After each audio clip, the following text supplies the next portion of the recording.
Сәлеметсіңдер ме, балалар? Қазақ тілі пәні 2-ші сынып. Сабақтың тақырыбы сын есім. 117-ші сабақ. Оқу мақсаты. Мәтіннің тақырыбы бойынша мәтін мазмұнын болжау, сауатты жазу, сын есімдерді таба білу. Бұл Томнан келген сыйлық. Оның ішінде не бар? Том саған тосын сый жасапты. Не екенін өзің тап, мен саған көмектесейін. Ол кішкентай.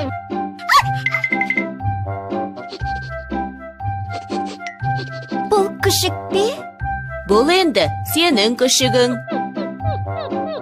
Ол қандай екен? Менің күшігім кішкентай. Түсі ала, жүні жұмсақ және сондай ақылды. Көрдің бе, бұл сөздер қандай деген сұраққа жауап береді. Яғни олар сын есімдер. Кітабымыздың 91-ші бетіндегі 61-ші жаттығу. Тақырып бойынша мәтінді болжа. Балықшы мысық. Мысық өзенге балық аулауға барады. Қармағын суға салады. Оған шабақ түседі. Бұл кішкентай балық қой деп ойлайды мысық. Қармағына құртын іліп алып, тағы да суға тастайды. Бұл жолы қармаққа алабұға түседі. Алабұға да онша үлкен емес деп ойлайды. Қармағын 3-ші рет тастайды. Қармаққа үлкен шортан балық түседі. Ол мысықты суға сүйреп әкетеді. Мәтіндегі негізгі ойды анықтайық. Мәтіннен сын есімдер мен күрделі зат есімдерді тауып жаз. Мысалы, қандай, кішкентай, үлкен, не, шортан балық. Ережені қайталайық.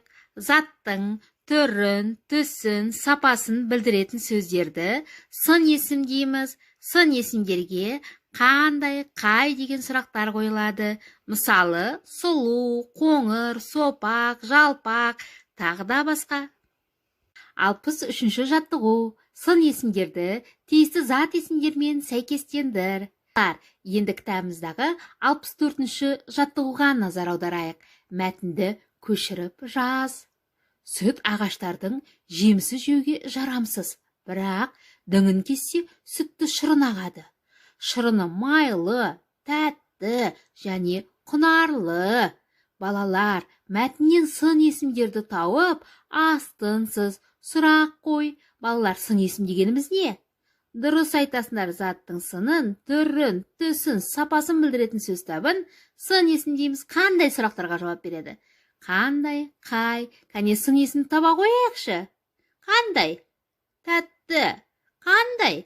Майлы, құнарлы. Яғни балалар, мәтінді көшіріп, сын есімдерді тауып, астын сызайық.